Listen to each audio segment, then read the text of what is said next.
वंदे मातरम भैया बहनों। आज की हिंदी की कक्षा में हम पाठ 8 झांसी की रानी का अध्ययन करेंगे। झांसी की रानी सुभद्रा कुमारी चौहान जी की एक वीर रस से परिपूर्ण कविता है। पहले हम सुभद्रा कुमारी चौहान जी का जीवन परिचय देखेंगे। जीवन परिचय में सर्वप्रथम है इनका जन्म वर्ष 1904, स्थान इलाहाबाद निहालपुर, पिता श्री रामनाथ सिंह, पति श्री लक्ष्मण सिंह। प्रमुख रस वीर एवं वात्सल्य। इन्होंने जो भी रचनाएं की हैं वो वीर एवं वात्सल्य रस से परिपूर्ण है। मृत्यु 1948 में मोटर दुर्घटना से हुई थी। कहानी संग्रह है बिखरे मोती। लोकप्रिय कविता झांसी की रानी, जो हमारा पठितांश भी है।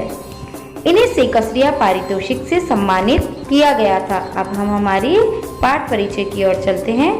पाठ परिचय में देखते हैं इस कविता में सुभद्रा जी ने भारत के प्रथम स्वतंत्रता संग्राम की प्रमुख क्रांतिकारी देवी झांसी की रानी लक्ष्मीबाई के प्रति अपने श्रद्धा सुमन अर्पित किए हैं। इस कविता में झांसी की रानी लक्ष्मीबाई के अदम्य साहस एवं शौर्य की गाथा गाई गई है। हमें चित्र में 1857 की क्रांति दिख रही है तथा ये प्रमुख चेहरे जो हमें दिख रहे हैं ये 1857 की क्रांति के बिगुल बजाने वाले नायक ही थे। अब हम हमारी कविता की ओर चलते हैं। कविता में प्रथम अंश देखते हैं। सिंहासन हिल उठे राजवंशों ने भ्रुकुटी तानी थी, बूढ़े भारत में भी आई फिर से नई जवानी थी, गुमी हुई आजादी की कीमत सबने पहचानी थी, दूर फिरंगी को करने की सबने मन में ठानी थी, चमक उठी सन 57 में वह तलवार पुरानी थी, बुंदेले हर बोलो के मुंह हमने सुनी कहानी थी, खूब लड़ी मर्दानी वह तो झांसी वाली रानी थी, खूब लड़ी मर्दानी वह तो झांसी वाली रानी थी। भावार्थ यह है कि कवयित्री ये कहना चाहती है कि सन 1857 में अंग्रेजों के अन्यायपूर्ण शासन और कूटनीति से अपने राज्य को चिंता देखकर भारत के देशी राजाओं में असंतोष और क्रोध जाग उठा था, अर्थात सिंहासन हिल उठे थे। दुर्बल भारतीयों में फिर से जवानी आ गई थी। सभी अपनी खोई हुई स्वतंत्रता का मूल्य समझ चुके थे और सभी राजाओं ने अंग्रेजों को भारत से बाहर निकालने का संकल्प ले लिया था। लगता था जैसे सन 1857 में भारतीय शूरवीरों ने फिर से अपनी अजय तलवार उठा ली हो। कवयित्री कहती हैं कि उन्होंने बुंदेलों और हरबोलों से रानी की वीरता की कहानी सुनी थी। रानी लक्ष्मीबाई ने पुरुषों की भांति रणभूमि में अपना पराक्रम दिखाया था। पद्य 2 देखते हैं।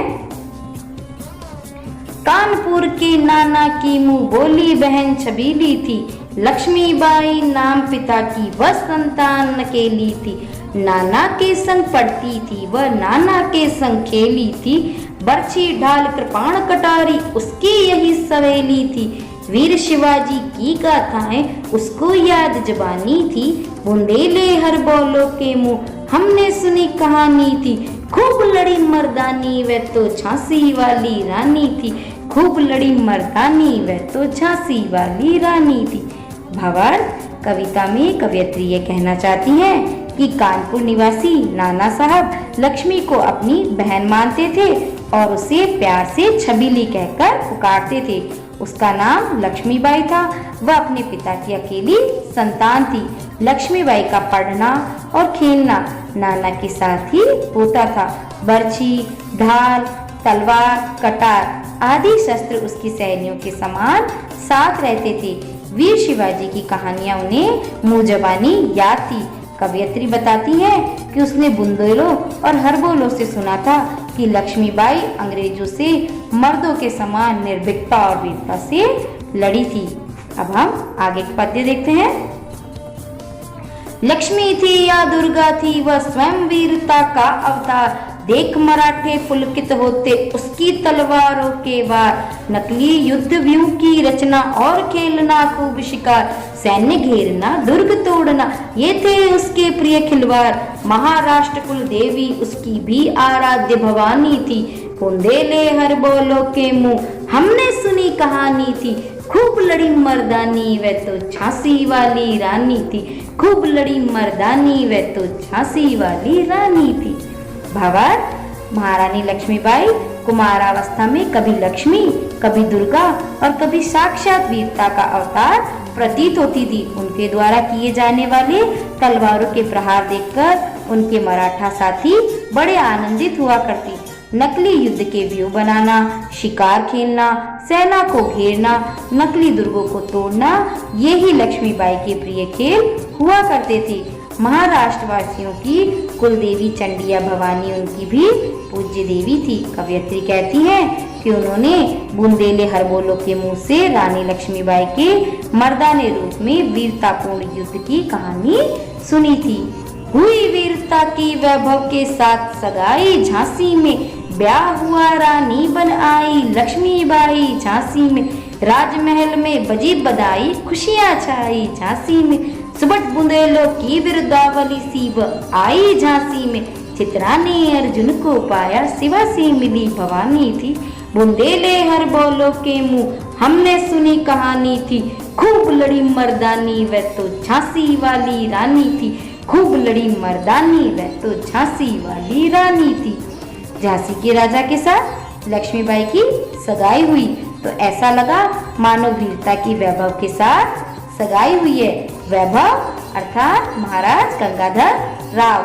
विवाह के बाद लक्ष्मीबाई झांसी की रानी बनकर झांसी पहुंची। इस अवसर पर झांसी के राजभवन में बधाइयां बजने लगी और सारे राज्य में प्रसन्नता छा गई। ऐसा लगा जैसे लक्ष्मीबाई श्रेष्ठ योद्धा बुंदेलों की कीर्ति का गान बनकर झांसी पहुंची थी। जैसे अर्जुन को चित्रांगदा मिली या शिव को पार्वती मिल गई हो, ऐसी ही प्रसन्नता झांसी के महाराज गंगाधर राव को लक्ष्मी की रानी बनकर आने पर हुई थी। कवयित्री ने बुंदेलों और हरबोलों के मुखों से रानी की यह कहानी सुनी थी, जिसमें उनके मर्दानेपन और पराक्रम का वर्णन मिलता है।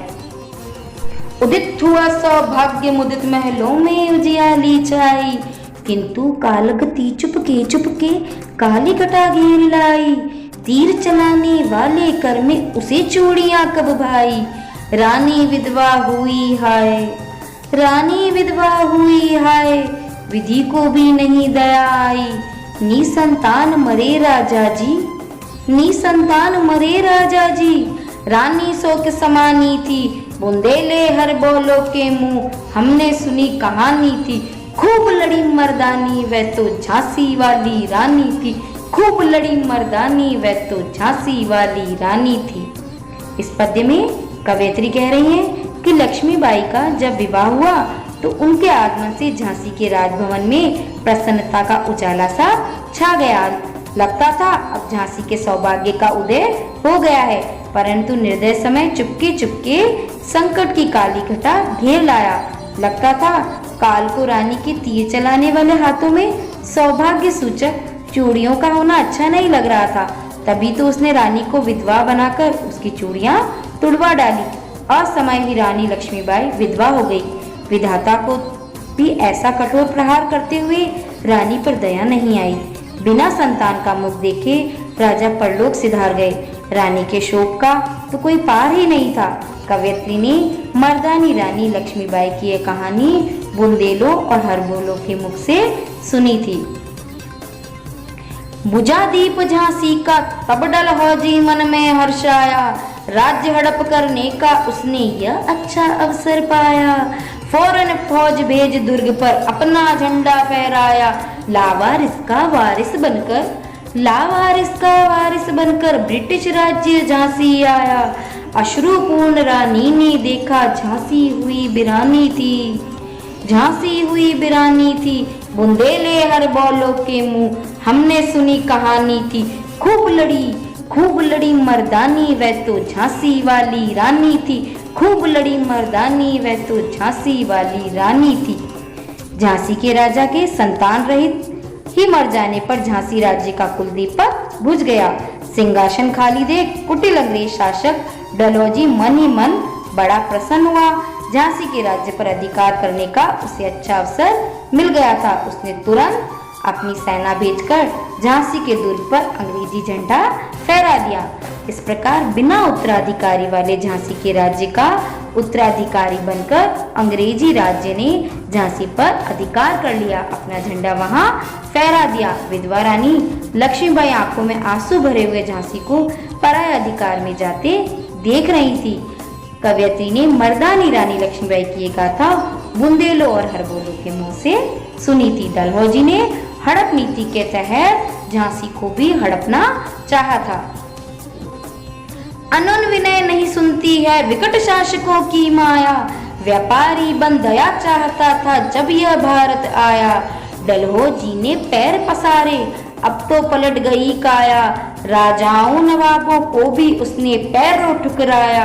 रानी दासी बनी यह दासी अब महारानी थी, बुंदेले हरबोलो के मुंह हमने सुनी कहानी थी।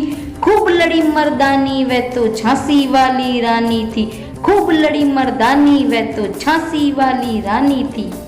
कवयित्री कहती है कि निरंकुश शासक किसी की नीति सम्मत बात या प्रार्थना नहीं सुनते, वे तो मनमानी नीति अपनाते थे। यही अंग्रेज कुछ समय पूर्व भारत में व्यापारी बनकर आए थे। उस समय ये भारतीय राजाओं की दया पर निर्भर थे। डलहौजी ने मनमाना कानून बनाकर देशी राज्यों को हड़पना आरंभ किया और देखते देखते व्यापार करने वाली कंपनी की काया पलट हो गई। वह स्वयं भारत की शासक बन बैठी। जो कंपनी हमारे देश में व्यापार करने आई थी, अब वो भारत की शासक बन गई थी। अब वह भारतीय राजाओं और नवाबों को पैरों से ठुकरा रही थी, उनका अपमान कर रही थी। आपसी फूट और विलासिता से देसी राजा दास बन गए और दास अर्थात अंग्रेज राजा बन गए थे। छिनी राजधानी दिल्ली की, लखनऊ छीना बातों बात, कैद पेशवा था बिठूर में, हुआ नागपुर का भी घाट। उदयपुर तंजौर सतारा कर्नाटक की कौन बिसात, जबकि सिंध पंजाब वर्मा पर भी हुआ था व्रज निपात। बंगाली मद्रास आदि की भी तो वही कहानी थी, बुंदेले हरबोलो के मुंह हमने सुनी कहानी थी।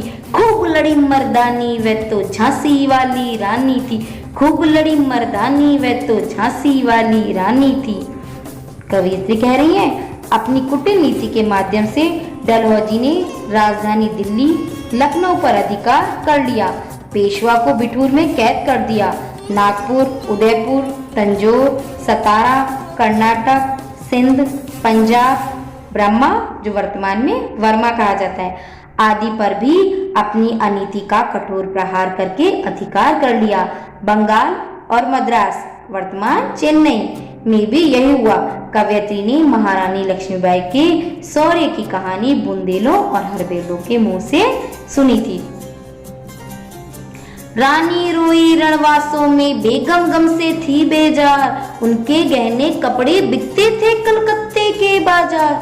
सरे आम नीलाम छापते थे अंग्रेजों के अखबार, नागपुर के जेवर ले लो, नागपुर के जेवर ले लो, लखनऊ के लो नकला हार। यों पर्दे की इज्जत परदेसी के हाथ बिकानी थी, बुंदेले हरबोलो के मुंह हमने सुनी कहानी थी। खूब लड़ी मर्दानी वह तो झांसी वाली रानी थी, खूब लड़ी मर्दानी वह तो झांसी वाली रानी थी।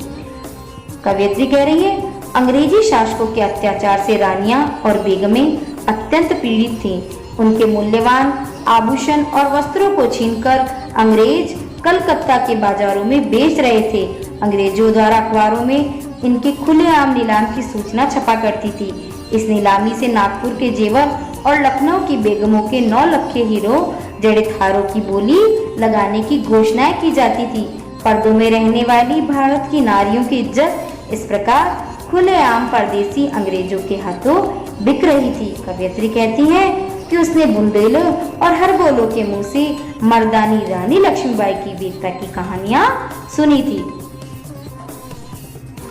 कुटियों में थी विषम वेदना, महलों में आहत अपमान, वीर सैनिकों के मन में था अपने पुरखों का अभिमान। नाना धुंधु पंत पेशवा जुटा रहा था सब सामान, बहन छबीली ने रणचंडी का कर दिया प्रकट आह्वान। हुआ यज्ञ प्रारंभ उन्हें तो सोई जगत जगानी थी, बुंदेले हरबोलो के मुंह हमने सुनी कहानी थी। खूब लड़ी मर्दानी वह तो झांसी वाली रानी थी, खूब लड़ी मर्दानी वह तो झांसी वाली रानी थी। कवयित्री यहाँ कह रही हैं, अंग्रेजी सरकार के अत्याचारों और लूट से भारतीय समाज का निर्धन वर्ग तथा राजा नवाब सभी दुखी और आक्रोशित थे। झोपड़ियों में रहने वाले किसान, मजदूर, बेगार, लगान वसूली और बेरोजगारी से दुखी थे और राजा अपने अपमान की चोट से आक्रोशित थे। उधर भारतीय सैनिक अपने शूरवीर पुरखों के स्वाभिमान और कीर्ति की रक्षा के लिए तत्पर थे। नाना साहब धुंध पंथ और पेशवा क्रांति का सामान जुटाने में लगे हुए थे, अर्थात वो क्रांति को प्रारंभ करने में जुटे हुए थे। उसी समय नाना की मुंह बोली बहन छबीली अर्थात लक्ष्मीबाई ने युद्ध की घोषणा कर दी। इस प्रकार स्वतंत्रता संग्राम रूपी महायज्ञ आरंभ हो गया। इन सभी योद्धाओं का उद्देश्य भारतीयों के सोए हुए स्वाभिमान को जगाना था। बुंदेलों और हरबोलों के मुंह से सुनी कहानी के आधार पर कवयित्री ने देश प्रेम की ज्योति जगाने वाली कविता की रचना की थी। महलों ने दी आग, झोपड़ी ने ज्वाला सुलगाई थी, यह स्वतंत्रता की चिनगारी अंतरतम से आई थी। झांसी चेती, दिल्ली चेती, लखनऊ लपटे छाई थी, मेरठ कानपुर पटना ने भारी धूम मचाई थी, जबलपुर कोल्हापुर में भी कुछ हलचल उकसानी थी। बुंदेले हरबोलों के मुंह हमने सुनी कहानी थी, खूब लड़ी मर्दानी वह तो झांसी वाली रानी थी, खूब लड़ी मर्दानी वह तो झांसी वाली रानी थी। हमें इस चित्र में जो 1857 की क्रांति थी उसके प्रमुख केंद्र दिख रहे हैं। तो कवयित्री कह रही हैं, अंग्रेजी कुशासन और अत्याचारों के विरुद्ध प्रारंभ हुए प्रथम स्वतंत्रता संग्राम में धनी निर्धन राजा प्रजा सभी की सहभागिता थी। महलों और झोपड़ियों दोनों ने इस स्वाधीनता के यज्ञ की ज्वाला सुलगाने और आहुति देने में अपना योगदान दिया था। यह स्वाधीनता प्राप्ति की प्रेरणा सभी स्वाभिमानी और पीड़ित भारतीयों की अंतर आत्मा से प्रकट हुई थी। झांसी से प्रारंभ हुआ यह संघर्ष क्रमशः दिल्ली, लखनऊ, मेरठ, कानपुर एवं पटना आदि में फैलता चला गया। जबलपुर और कोल्हापुर भी इससे अछूते नहीं रहे, वहाँ भी हलचल मची। कवयित्री कहती हैं कि महारानी लक्ष्मीबाई की शौर्य गाथा उसने बुंदेलों और हरबोले लोक गायकों से सुनी थी, जिसमें झांसी वाली मर्दानी रानी के पराक्रम का वर्णन था। गद्यांश के बाद हम शब्दार्थ देखते हैं। शब्दार्थों में पहले भ्रुकुटी, भौहें, फिरंगी, अंग्रेज, बर्छी, हाथ से चलाने वाला एक अस्त्र, पुलकित, प्रसन्न होना, दुर्गर्थार्थ किला, सुबट, बहादुर, वीर, विरुदावली, शौर्य के गीत, विधि, भाग्य या ईश्वर, वारिस, उत्तराधिकारी, रणवासो, रानियों के रहने का स्थान, मनुज अर्थात मनुष्य। अब हम अति लघुत्रात्मक प्रश्न देखते हैं। पहला प्रश्न, लक्ष्मीबाई किसकी मुंह बोली बहन थी? लक्ष्मीबाई की सहेली कौन थी? रानी लक्ष्मीबाई बचपन में क्या खेल खेलती थी? झांसी के राजा के मरने पर कौन हर्षाया? लघुत्रात्मक प्रश्न में, देश में व्यापारी बनकर कौन आए? रानियां और बेगम क्यों रोती थी?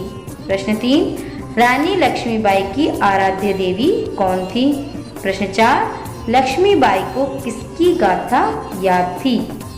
प्रश्न 5, राजमहल में काली घटाएं क्यों छा गईं? धन्यवाद।